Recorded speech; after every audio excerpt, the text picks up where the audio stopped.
Okay, we are live.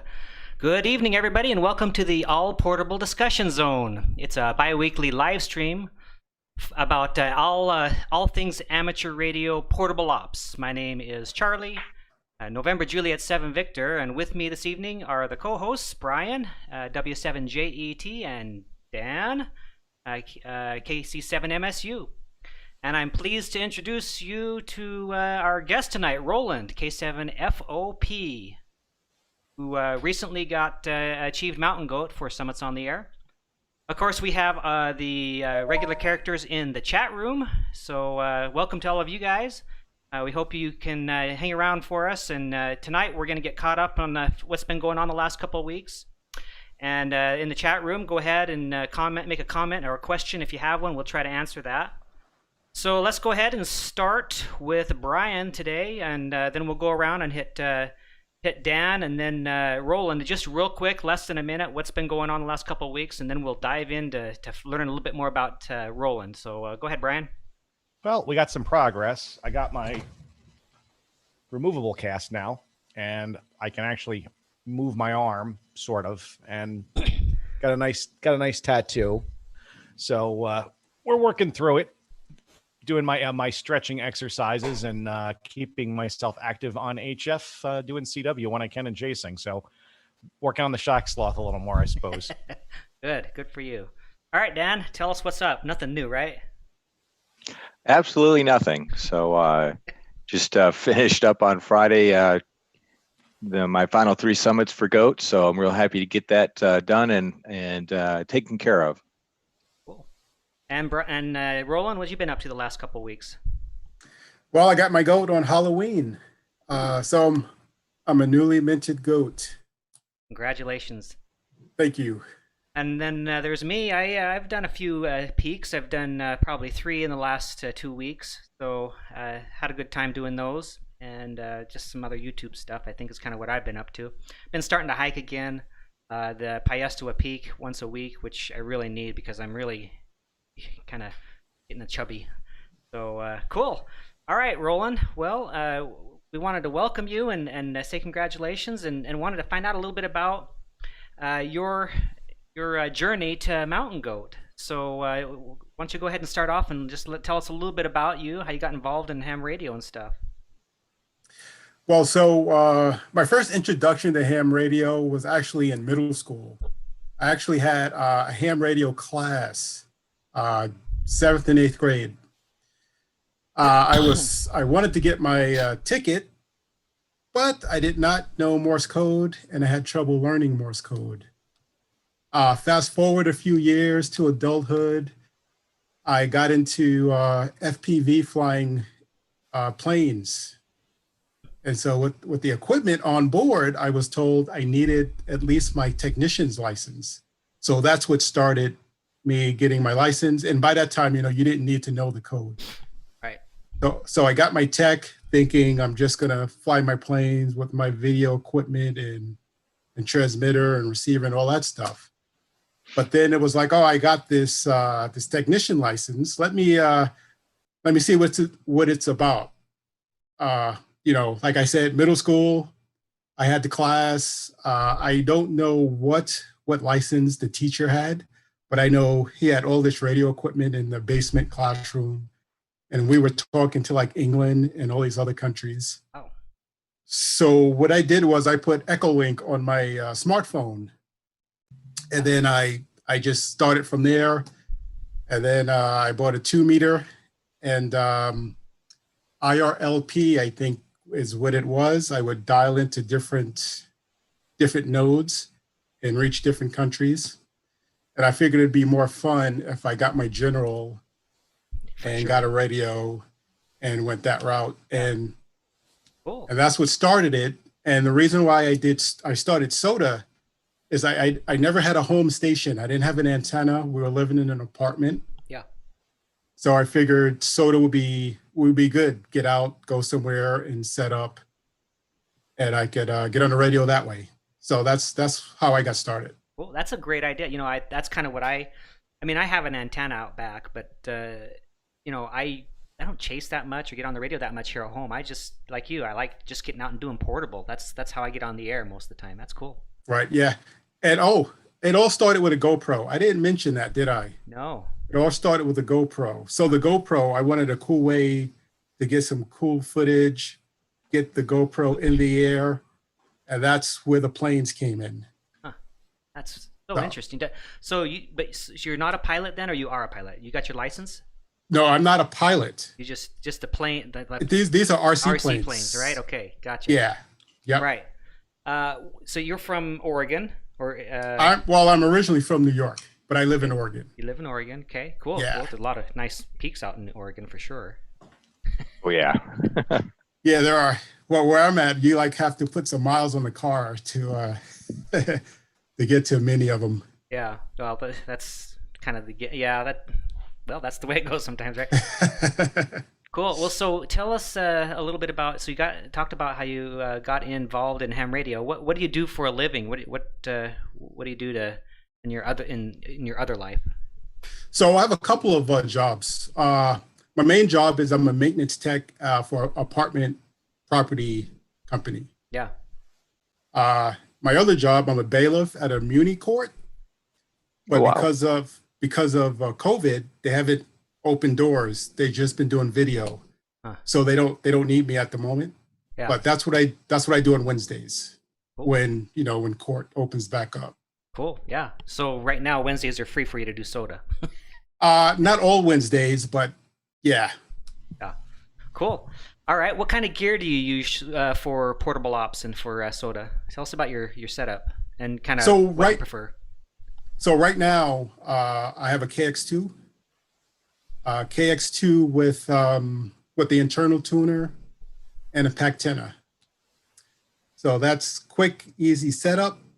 I can have use of all the bands on the KX2, and I think that works just right for me. Setting up quick, packing up quick. Yeah. So what's your routine then? What do you do? Do you start like on a certain band and just work through, or what? It depends. If I'm by myself, I might just work through a whole bunch of bands. If I'm with someone, I might just pick a couple of bands, let those guys pick a couple of bands. Mm-hmm. And it really depends on if we're making contacts or not. Later in the day, I don't know how it is in Arizona, but I know in Oregon, propagation really drops like later in the day. And we could struggle to get our 4 contacts needed for the points. Wow. Yeah. I didn't so that's happened. It's happened quite a bit. Huh. But usually, I start on 2 meter. And what do you use for a 2 meter antenna? I have 2. I have a roll-up J-pole. Yep. Yep. And then I have an MFJ Long Ranger, which gets most of the play on my 2 meter radio. I don't know what that one is. You guys know what a Long Ranger is? I've not seen that one. Yeah, it's a telescopic whip. Okay. Yeah. Oh, okay. Yeah. Yeah. Cool. All right. So you get on the summit and you probably start with 2 meters then, and then you. Yeah. Then most times I do. Yep. Yeah, and then you probably, I don't know, what do you start on 20 or 40 after that? It really depends. Okay. Sometimes I start on 60. It really depends. Okay. Cool. Yeah, it just depends on a bunch of stuff. Okay. You guys have any other questions, Dan or Brian? Yeah, I noticed, Roland, reading your bio that you were an 857 and had an 817. So do you still have those and use them? I used to tote around an 857 for a long time and finally adios that out of my pack because it was just too heavy. So when I first started SOTA, 857 was the HF radio I had. So that's what I used. Maybe I used it for a year.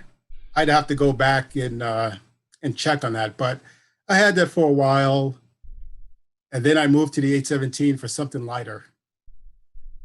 And yeah, so I mean, I still have the 857. It's collecting dust. I think I had it out last month. And then the 817 I sold to help fund the KX2 purchase. Yeah. Yeah, I kind of did the same thing with my 857. And I was really amazed because I'd run like 30 to 50 watts on the 857 and I bought the KX3 and Now I run 10 watts and I still get all the way out to the East Coast. And I'm like, wow, Yeah. it's pretty amazing how good a radio the Elecrafts are. Yeah, but because the 857 is 100 watts, I think I'll hold on to that. So, one of these days I will have a home station and I can just use that as my base radio. It's a great radio for POTA as well. So, Roland, I was going to ask you, what was like the evolution of your station? Like, were you always using the Pac-10? Did you start out with something different and you're like, this is way too bulky, this is crazy, why am I carrying all this? Because I could tell you that my pack lost about 20 pounds over the course of its SOTA life. I started out using a buddy pole, which, again, I'm not knocking the antenna. It's a very good antenna, but it is horrendous for SOTA. I tried the buddy stick. That didn't work. Then I finally spent like $20 and built a link dipole, and now I'm still using the same link dipole I built after activation number 28, and that was in like 2014. So I'm curious because everybody has the same story. I hauled way too much junk, and then little by little, I figured out what I didn't need, what was too much, and now you got it down to a science. By the time you hit goat, you're not hauling anything you don't need. So how did that go for you? So it's funny you mentioned that, because the first picture I have up when I share some pictures, is a picture of my setup when I first started. Oh, this will be good. So yeah, I was using a 5-pound battery, the 857, and then an MFJ tuner. I don't remember the number. I want to say it was a 971. Oh, geez, that's a substantial device. So yeah, you'll see the picture when I show it. But why don't you go ahead and start? That's what I had. Why don't you go ahead, Roland, and start showing your pictures and talk about them a little bit? Okay, is my screen being shared there? Or do I have to hit share screen? Yeah, you got to hit share screen. Okay, there we go. And then choose one of the monitors or whatever you got going on.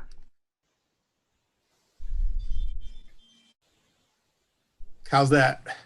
I don't see anything. Do you guys? Nope, not yet. So, there we go. There it goes. Okay, so that's it right there. That was my setup. And for an antenna, I want to say, oh man, what did I use? I used a 9-to-1 with a speaker wire. And the pole I was using was an MFJ telescopic pole, where it only telescopes about, I can't get my hands in here, but even when it's collapsed, you can still use it as a walking stick. So yeah, well, hey, you were still able to get that up on the mountain. So as a bailiff, that's probably no problem for you. You know what? But I'm not a hiker. Oh. So yeah. Huh. So it was a lot of resting and adjusting, and I was not using the right pack. So yeah, it was a work. It was work to get up there, but it was still fun. I think we all go through that learning process, and you start. It usually happens after the last really big summit you went on with a lot of walking, and you're like, man, that took way longer than it needs to, and why am I so sore? And then you start going through your pack, and you're like, well, it's because I brought this, and I brought this, and there's got to be better alternatives to this, because there's lots of people doing this. and another mistake that I had that I would make early on was, I would read a trip report for a summit. It would say, oh, it's only a mile to the summit. Like, oh, I can do that easy. But they're not saying it's like this. Yeah, steep. Yeah. Yeah, they'll tell you how steep it is. Yeah. So for all the newbies out there, just remember that a mile in the country is not a mile in the city. Yeah, Charlie's favorite hill is Water Users Peak, right, Charlie? Oh, I got sick on that one. Ugh. Yeah, underestimated that by a lot. Yeah. I'm flashing back to Armor Mountain for me when we did that one. That was a day. Yeah, we've all had them, right? You gonna advance to the next slide then? Oh, sure. Ah, So there I am. I think that I'm not quite sure what summit that is. I think that's Bachelor Mountain. okay. Trying to look at the rocks and everything. I think that's a summit called Bachelor Mountain. I did that this summer with Nick, KE7NOB. Hey, Nick, I hope I got your call sign correct. Oh, One thing I've always noticed is whenever I see Roland's posts on Facebook or something, they're always spectacular mountains that he's standing on, or there's great mountains in the background and everything. He's always got great photos. yeah. He lives in a country where there's a lot of nice mountains. Oh yeah. Yeah, it's pretty nice out here. Well, one of these days I'll make a trip to Arizona to get some of your guys' 10-pointers though. Yeah, come on. Absolutely. Yeah, Come we'll on go down. with you. Okay, let's see. Okay, yeah, this is Nick. We're heading down off of Bachelor Mountain. So me on this trip, we spent the weekend out camping out so we can get 6 summits that were pretty close together. Nick is he's a backpacker, so he's in okay shape, a lot better shape than I was. Huh. And I remember after the first day of doing the first 3, he was pretty pooped. So And that- with the hills Okay. that you guys are hiking, do most of them have a good improved type of trail on them, or do you have to do a lot of bushwhacking? It seems like in Arizona we do a fair amount of bushwhacking, it seems like, compared to semi-improved trails and stuff. I was wondering how that is in Oregon. So a lot of the more popular hikes have a good trail. Like this one right here, we're coming down off of Bachelor. I believe this is Bachelor Mountain. Has a good trail. So for this weekend, we did one called Bachelor Mountain, Coffin Mountain. Coffin is another popular one. Has a fire lookout on top. Good trail. We did one called Buck Mountain. Now, Buck Mountain does not. Well, it has an old abandoned logging road that's overgrown, and no one really goes to that one. For Triangulation Peak, I believe it is. Awesome hike, nice trail.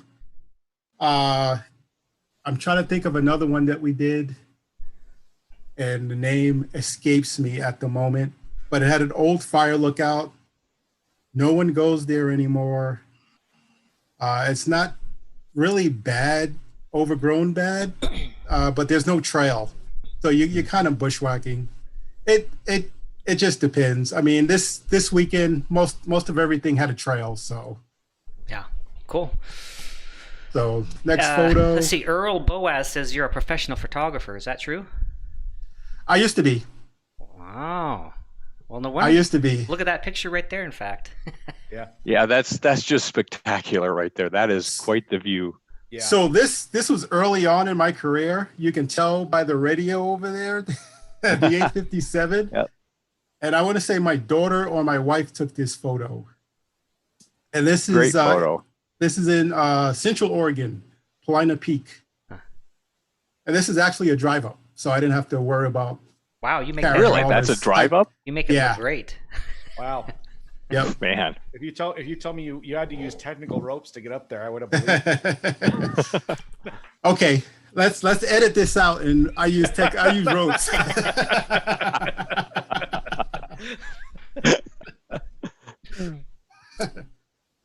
Okay, another Oh, drive up. wow.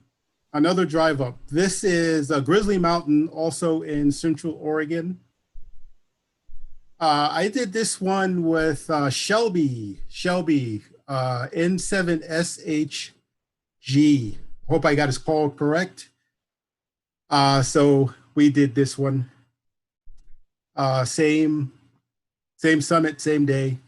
Yeah, the mountain topper. Whoop. Yeah, I Yep, see the it mountain there. topper. So that was cold. It was cold up there, but I'm always having fun. So Don Izzo says that previous picture was beautiful. He liked it. thank you. Let's go. So Oh, wow. I can't remember what summit this was, what summit we were heading to. But that's Kevin, KE7K or K7KE. I can't remember. I think it's KE7K. Okay. And I did this hike with also ATN, K7 ATN was also with yeah. us. He's probably the one that took the photo. I see the snowshoes. Yep, that was a snowshoe. Question from Adam K6ARK says, "Have you done Steens Mountain in Eastern Oregon?" Hey, Adam. No, I have not been out that way yet. Next time I visit my in-laws, well, it has to be warmer. Maybe it's one summer when I visit my in-laws, I'll take a ride out that way. But I have not gotten out there yet. Let's see. So this is the same trip. There's ATN and Kevin. We're headed, I think we're done. We're headed down. And I think this is the one where ATN had a shortcut that added like 2 or 3 extra miles on to the hike. It's always nice to add a few on a shortcut.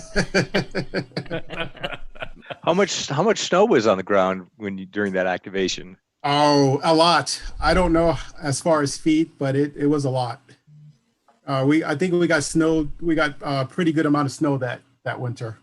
Wow. Let's see. So there's one of my pugs. We're headed up to Top Loaded Mountain in Washington. That pug looks like he needs a diet. Yeah. Too many treats. Obviously, you haven't been watching Steve's goat videos there, so you kind of got that backwards, it looks like. Yeah. So for this summit, we went camping, and I had looked around for summits in the area, and I found a couple that were activated already. So I figured if it's activated already, there's a good chance that I can get to it. So that's how we ended up doing this one. And we did 2 this day. And there's the other pug. So the pug out in front, that's Pudding. And the other pug, the smaller pug, is Mac. And Mac is no longer with us. Oh. So. Amazing. So this is a hike I did with ATN and Kim, K7IMA. This was going to Huckleberry Mountain, Big Huckleberry Mountain. And this is a water cache for some of the hikers on a PCT. So yeah, so we hiked the PCT this day. So does a group typically just put water out for everybody to use? I believe so. I'm not an expert on the trail, but I think in some spots people will leave water out for the hikers. That's great. This is one of them. We've got the Arizona Trail here. I've heard of people, as they're hiking it, they'll cache some water, but that's a neat idea that folks will actually go out there and help out and leave water for the hikers. That's pretty cool. Yeah, actually, what they do, Dan, is the AZTA has like sponsored, I guess, trail. I'm not. We'll like call it trail a custodian, I maintainers, guess. But they're basically like a pilot, and if they know there's a group coming through, they can arrange, and that pilot will hang out there and wait for them to show up and have and make water available, or make sure that they have the water so they can restock and stuff. I know a guy that did it at Picket Post a few times, and then actually by that Pinyon Mountain that we did, if you remember. K7 the AZT goes right through there. K6ARK says it's Trail Angels. He has that in quotes. Okay. Yeah, that's pretty cool. That's a cool idea. Yeah, it is. Let's see what we got. Okay, this is another outing with ATN, K7 ATN. This was my first trip to Crater Lake in Oregon. I've always wanted to go there. Yeah, me too. That's on my bucket list. I've flown over that 1,000,000 times. Yeah, this is after we were done. We were headed out of the park, and we had stopped to get some photos. So on this day, I did 3 summits, and he did 2. There was a contest he was trying to do, so I kind of dropped him off, and I did a couple and met him on his last summit. Overachiever. So, yeah, that was I want to get there again. there's a few other summits there I'd like to do. So is there like a trail that goes all the way around the lake itself kind of thing, or? That I do not know. If ATN's listening, he might know. He could text something, but I don't know if there's one that goes all the way around the lake. Interesting. And if anyone's listening, if you guys know the answer, maybe you guys can help us out. I've seen a lot of just wonderful photos from around Crater Lake, and that's definitely on my bucket list. Yep. Yeah, I've never had the opportunity to go there, but I've flown over it so many times, different times of the year. And I think some of the most beautiful photos are during the winter time when everything's, frozen around it. Sometimes the lake has ice on it. It's really pretty amazing Right. from the air. So Climb to Ski, I don't know who that is. Maybe you can throw that in as well. Said the That's road. ATN. Oh, it's ATN. Okay, says there's a Yeah. road that goes all the way around the lake, but no trail. Oh, okay. Interesting. So this trail is up to Mount Scott, which is in Crater Lake. So, and I just took it because I like the view. So I just snapped a quick shot. But that was the trail. Let's see. So I took a picture of this. This is also going up to Mount Scott. Mount Scott has a fire lookout. This is in Crater Lake. The reason why I took this picture is stay on trail. Whenever I see signs like this, I think they put it there because someone did not stay on the trail and they kind of had an accident. You know, they went too close to the edge. Yeah. And they kind of, they went too far. So that's why I took that photo. Trying to get the ultimate photo, probably. Right. Yeah. We have that problem at the Grand Canyon. I was going to say, a lot of people find gravity storms at the Grand Canyon. So here I am with Dan N7YY, I believe it is, and Matt KF7HIZ. This is, I want to say this is Mount Low. This was the first summit on a 12-mile traverse that we did with another group. So that was pretty cool. And here's the other group. Let's see. So there's me, there's Dan, there's Andrew, K7AHR, there's Kim, K7IMA, and there's ATN, K7ATN, and Matt, KF7HIZ. So we met in the middle, well, somewhere in the middle, and then we ate lunch, we exchanged car keys, and we continued on to, to our next summit. They went to our first summit. We went to their first summit. Cool. Cool. That's a neat way to do it. So let's go. And here we are on our second summit. Oh, wow. I want to say this is Hawk Mountain. So with the wildfires going on in Oregon, this is probably not there anymore. Well, it's probably there, but it's probably doesn't look like this anymore. That's too bad. So this was affected by the wildfires. So, and that's Dan and Matt going over to get some pictures and look at the scenery. So there I am, Hawk Mountain. They have a little shack there, and you could actually spend the night in that thing, sort of on a first come, first serve basis. And it's probably not there anymore. And I want to say this was 2 years ago we did this, or was it last year? Sometimes the summits run together in my head. Boy, I know that one. ATN says Hawk Mountain burned, so yeah. Yep, that's it. Yep. So ATN, if you know what summit that is, I don't remember. I remember that day we did 2 or 3 summits. That's ATN and Matt doing some 2-meter FM work. That's the way I do it with the Yagi, man. Okay, there I am with Nick, KE7NOB. That was Nick's first summit. That is Frog Lake Buttes. Frog Lake Buttes in Oregon. And it was his first summit. He joined me. That's a 6-mile snowshoe. but it's on a road, so it's easy. But it was like the blizzard up there, so that was a good first summit for him.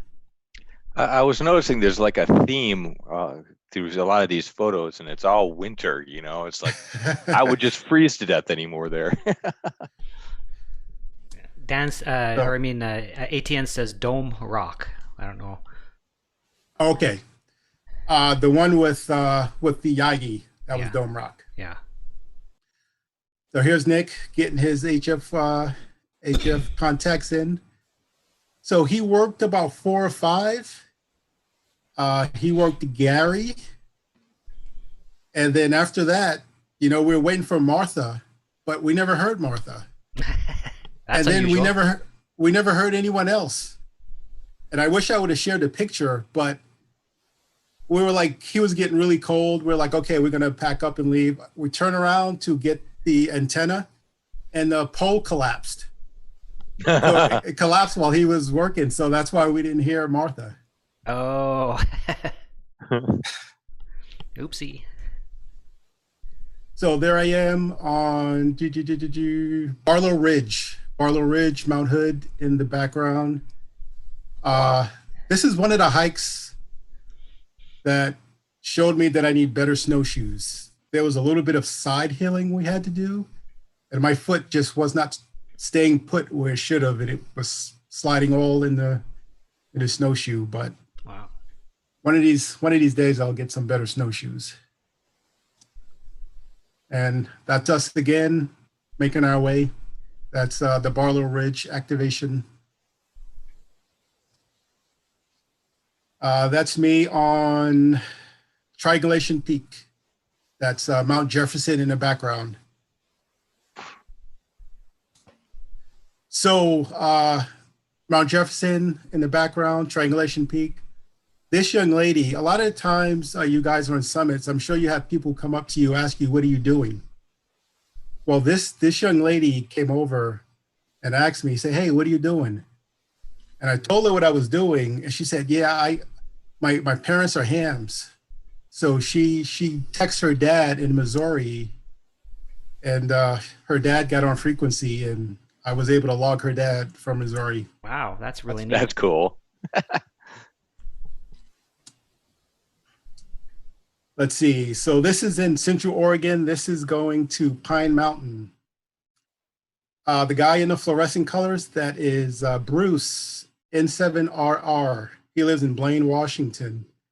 He came down to Portland to hang out with me and do a weekend of getting some summits. So we did like about 3 days out in Central Oregon. And then behind him, that's Shelby N7SHG. And there's Shelby again, same trip.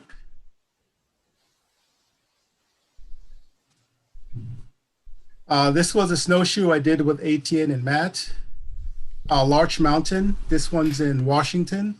There's also a Larch Mountain in Oregon. Because it was a snowshoe, we could not drive. Usually you can get to within a mile of the summit in a parking lot and just hike up. So this turned into an 8-mile snowshoe. Ooh, wow. Fun. Oh, wow. That's a pretty picture. That's beautiful. So this activation I did with Matt, KF7HIZ. This is on our way up to Tumalone Mountain, which is also in Central Oregon. It's right across the street from Mount Bachelor. This is, I think the first time I did this, it's a pretty good workout. It's a couple miles, if I remember correctly, but it's steep because you pretty much just go straight up the side. But it gets beautiful up there, as you can see. Yep, there's Matt. We're on the summit, and Mount Bachelor is behind him. Is that like a ski resort or a hotel down there to his left? I don't think there is. Well, yes, it's a ski resort. Mount Bachelor is for skiing, yes. Okay. Yeah, Yep. I can see the slopes. This is a little hut on Black Butte near Sisters, Oregon. That's a pretty cool hike, pretty cool views from up there. This was my first trip up there that I did. These two ladies in the front talking to the guy, those two ladies were trading for what is the Grand Canyon. I was going to say, what do you guys have out there in Arizona? Yeah, But they were training for a Grand Canyon hike. They were pretty fast too. They were up there way before I made it. And they started from like the bottom, like they were hiking. I hiked up to where I parked. So yeah, they were in shape. I want to say this shot is, well, that's Mount St. Helens. But I want to say is from Red Mountain in Washington. I don't remember. I think it's from Red Mountain. This is, that's Mount Hood in the distance. This shot is from Three Corner Rock. And ATN just hiked Three Corner Rock again today with some non-ham people. There's Earl. Earl, I'm going to mess up your call sign here, buddy. I don't remember your call sign. It's N7IMI. Earl's going to change his call sign because IMI and CW sounds too much like a question mark. That's Mount Adams in the background. And I want to say that is Steamboat Mountain that we're on. We actually just did this one recently.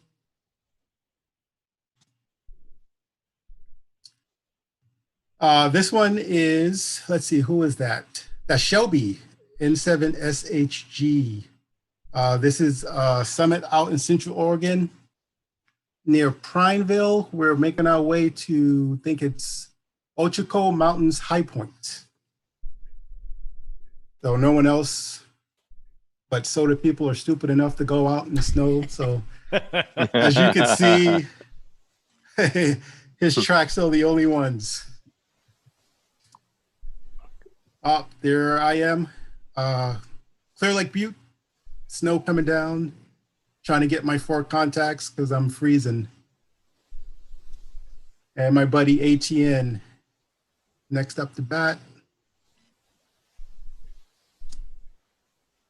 There's Shelby. Oh man, I can't remember the summit. This is in Prineville, Barnes Butte. And Barnes Butte, that's me. There's Nick, NE7NOB. I think we're coming off of Coffin Mountain on this shot. The trail looks like it's one that's for Coffin Mountain. And there I am on my mountain goat summit, Huckleberry Mountain. Nice. So when I read up on this summit, it says it's 10.6 miles. Whoa. No, it was to where we went and set up. It was my Garmin read 7 miles. So, and I thought that was wrong. So I asked Kim, because Kim was also there, Kim and ATN. And Kim looked at the app on her phone and it said 7.1. So 14 miles, and it was over 3,000 feet of elevation for that one. Oh.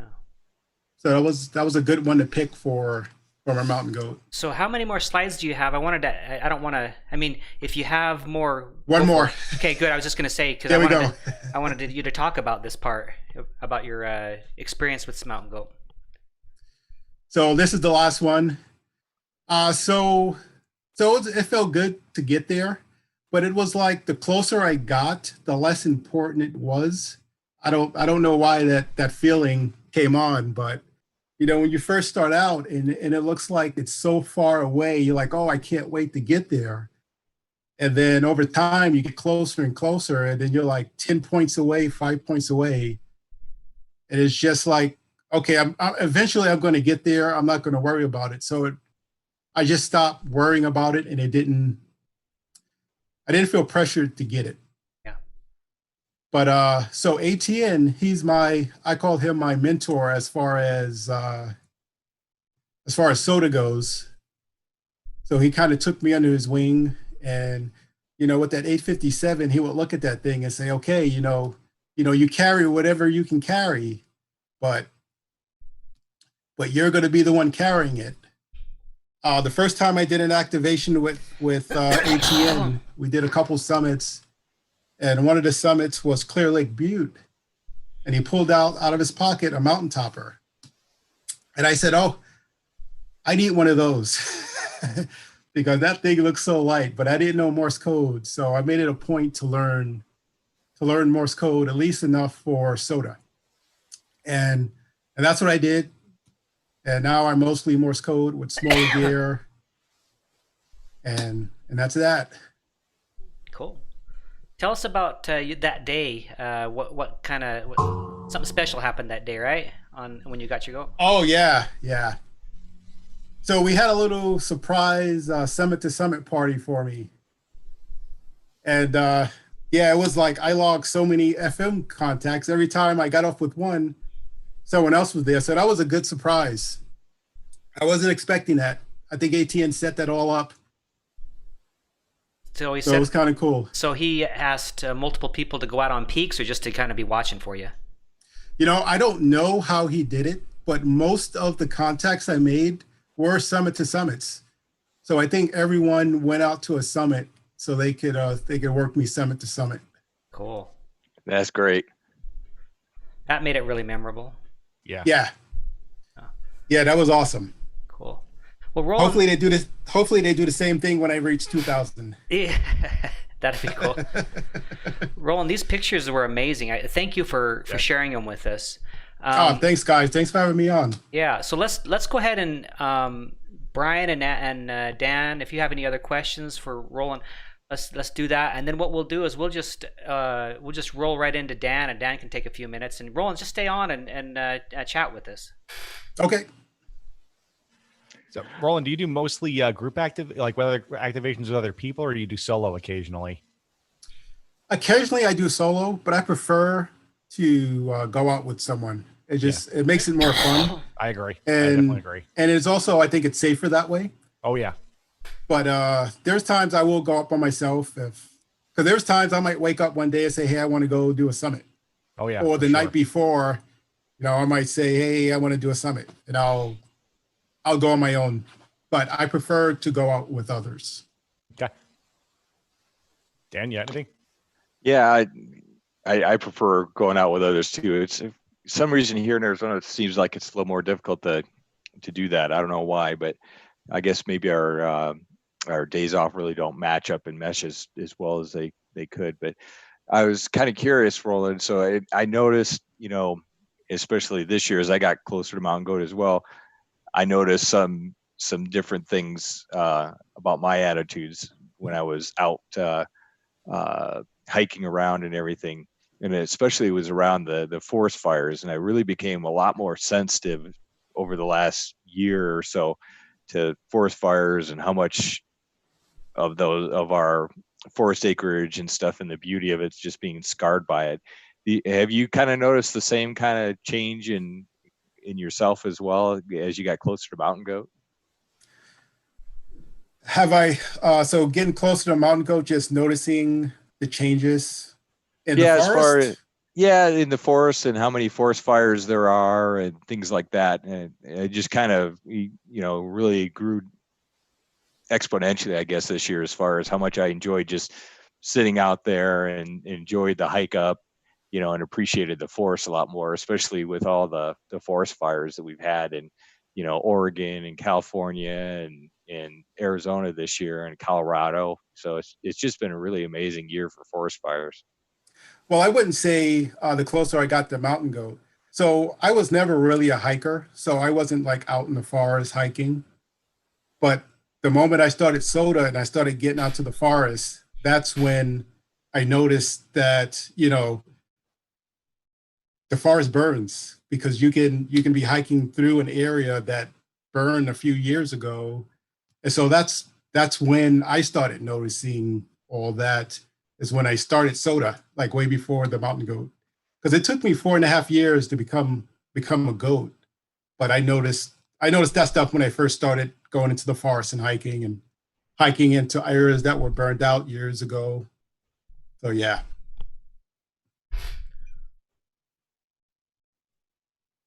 Okay, Did that Dan. answer your question?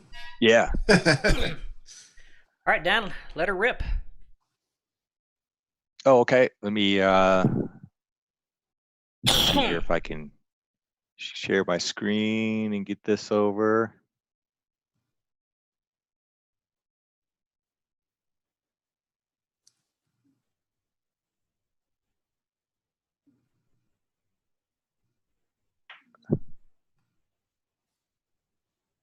It works better if you hit the share button, I guess. So my weekend would consist of getting out onto 3 peaks. So it started out with Wildcat, which is a nice little peak, fairly easy to access. This is the view from where I was operating at. Made quite a few contacts on this mountain, so it was really nice. It started to get a little windy. We were getting a cold front that was coming in over Friday into Saturday, so it's kind of why I moved my goat day up to Friday from Saturday. So, but that's that peak, and then this is on the way up to 49 Hill, which is a really nice hike. This is only the second time I've activated this peak, and kind of figured out the better way to do it the first time. I definitely took the wrong route, but it was a great hike up. This is a bearing tree, and I never ran into this before. It's the only place I've ever seen this. But there's a group of trees and then an actual survey marker between all these trees, and it's got a bunch of other signage about, you can't cut this tree down, et cetera, et cetera. But I'd never seen trees marked this way before, so I thought that was pretty interesting. And this is the view off from 49 Hill. For some reason, I always take this kind of a shot, but I always like to show everybody kind of what I'm seeing. So 49 Hill is really pretty nice. It's got some pretty nice views off from it. No doubt about it. Dan is always about being relaxed when he's working. Yep. Dan is the founder of the prone CQ method. And I was going to take a picture because I was using the prone method when I was up here on Turkey Hill for a while because it was so windy. But this is my view from Turkey South on Friday, and there's literally nothing up here, so I was just kind of huddled behind this little pine tree that was there. But that's kind of what my view looked like on Friday. But it's really it's kind of a cindery kind of mountain, a lot of fun to hike up to, but there's not a lot at the top. This rowboat used to be up at the top, and that's kind of why I would pick that mountain. But evidently, recently somebody rode this thing down, partially down the summit, so it kind of sits off to the side now. I was originally planning on operating in the boat, but so is there a history? Is there a history behind the boat being on the summit? Well, is there a story to that? From what I understand, and if you look at the views, the map on Google Maps, you actually see this boat in two places. You see it down in the area where everybody parks, and then apparently somebody had hauled it up to the top. So in the same photo, you see it at the bottom and at the top. So evidently the camera size, the pictures that it takes is very, very discreet. And the one at the bottom hasn't been changed out for a long time, apparently, because you see it in both places. So I'm kind of curious. I want to watch this over the next 6 months to see if all of a sudden you see it down at the bottom, at the top, and now off to the side. So it'll be pretty interesting to kind of track that as time goes on. But that's my couple pictures for my goat day. It was a great day. Enjoyed it. A lot of great hills and a lot of fun. It was definitely got very windy up there towards the end. So yeah, That's great. Well, congratulations to you, Dan. I was happy to be up on top of a peak, work you summit to summit on your goat. That was great. Well, guys, let's see. We got 10 minutes left, but we can go over if you want to. Let me just share one thing here real quick with the group, and then we'll go to Brian and see what he has. Let me pull this over. Just wanted to recognize a few people who recently received their awards. We got Roland on this list and Dan. We also have Mike N6MKW, who just recently received Mountain Goat in the last 2 weeks. And then Dean K2JB, he's got his triple as well as Jay. And then Liz got her super Shack Sloth as well as John. Now, I figure we'll just recognize the Shack Sloth people at 10K and then 25, 50, and 100. But just wanted to share that, to recognize those people and say congratulations to them as well. So let me just turn the time over then to Brian, and he can take a few minutes. He had some stuff prepared. Yeah. So one thing that kind of popped up impromptu, because I was thinking about it now, and I'm going to share a picture real quick, if you don't mind. So let's see here. There. I don't know if you guys can see it or not, but Oh, yeah. That is so. Just so Roland knows, we actually get snow. This is Charlie and I decided to do a winter activation of 49 Hill. And normally you could get up this thing with no snow in about 30 minutes, realistically. It's not terribly difficult. This took us over 3 hours to get on top of because the snow is so deep. And then while we were up on top, it started snowing more, and 4 more inches of snow fell as we were coming back down again. And then the freeway was covered with overturned tractor trailers and everything else. So it ended up turning out to be quite the adventure. And that's 49 Hill. Yeah. That's the same peak I activated last weekend too. So Yeah. So difference. that's Flagstaff snow. That was what, 3 years ago, Charlie, I think? Probably about that. Probably yeah. about 3 years ago. Yeah. So we got a little bit of snow here. And one of the things I was going to talk about mainly is just some of the contesting opportunities. I got bit by the contesting bug, VHF, UHF, by Pete, WA7JTM, because we do a big event every year for the January VHF contest. We try to get as many people on the hills as possible. And I started, since I have all this equipment now that I've kind of built up for doing the contests, I decided I was going to start doing more of them. So I ended up doing the June VHF contest from a drive-up peak here. So I try to make sure I always have it on a SOTA summit, and did Pinnell Peak, and only operated altogether for just under 5 hours, and ended up winning the Southwest Division, the 7th Call District, and the state of Arizona. And that was only operating for 4.5 hours with about 150 Qs. The portable station that won overall for the country operated for 34.9 hours, and he only had 222 contacts in that time. So comparatively, I think it did pretty darn good, but it was kind of fun. And now, then Dan and Charlie joined me. I did the 222 contest on towers.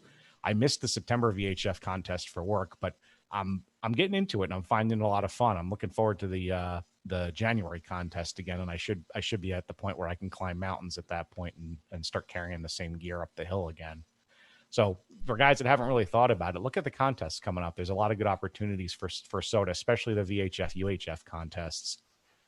We depending upon what you want to do, you can go crazy and get a bunch of transverters, which I've actually slowly acquired, and run multiple modes. But frankly, really all you need is an 817 or a couple of HTs. Most of us do the 1.2 gig with an Alinco G7, and then a few of us have the 29T, which is the 220 900 megahertz one.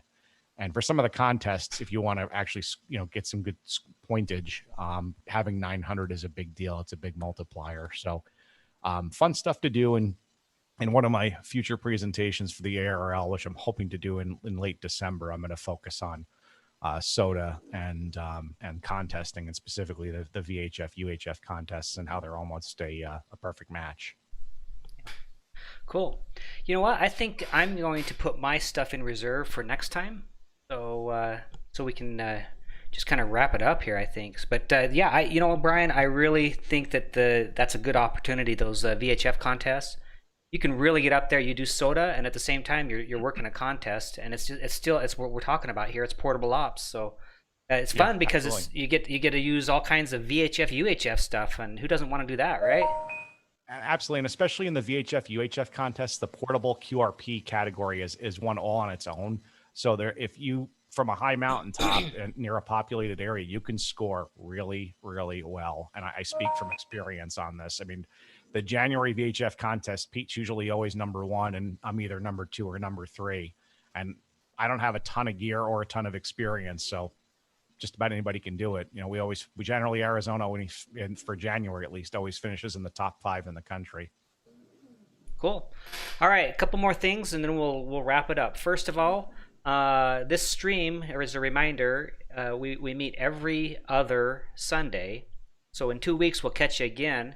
Ham Radio 2.0, he meets every first and third Sunday at 7, and so it turns out that the every other Sunday and the first and third Sunday kind of get switched with the every once in a while the calendar switches things up. So in 2 weeks we'll have this stream at 5 o'clock, well at 00 UTC, and then we'll have Ham Radio 2.0 directly following at 1 UTC an hour later. So it'll be back to back, but that'll be okay. That'll be fun. So don't miss. So try to join us for those if you will. And then the only other thing is I just wanted to again congratulate Dan on the goat. I am really proud of you, buddy. I really am glad that you did it, and we're looking forward to many more contacts. And then to you, Roland, gosh, I'm so impressed. I really am. Your photography is amazing. Your attitude is great about your portable ops, and I like that you go and join other people and share the hobby. I'm a really strong proponent of sharing the hobby and doing things with other people. So very impressed with it. So congratulations to you too. I hope you carry it on and go for number 2 goat if you have the opportunity, and you can keep carrying on with the ham radio. So Thank you. You bet. So thanks for joining us too. Really appreciate it. Thanks for having me. It was this was fun. This was fun. Yeah, it's great having you, Roland. Thank you. All right. So with that, is there anything else we need to add before we close up then, guys? I think we got it all covered, man. Just three cheers for the new goats. Bah. You guys have the sudden urge to eat everything in sight. Definitely. All right, guys, and thank you to the chat room. Thanks for your contributions. I was looking out of my right eye at a lot of your comments. Thanks for contributing, and we'll hopefully see you guys again in 2 weeks. So we'll catch everybody later then. 73. Good night, guys. Bye, guys. Good night.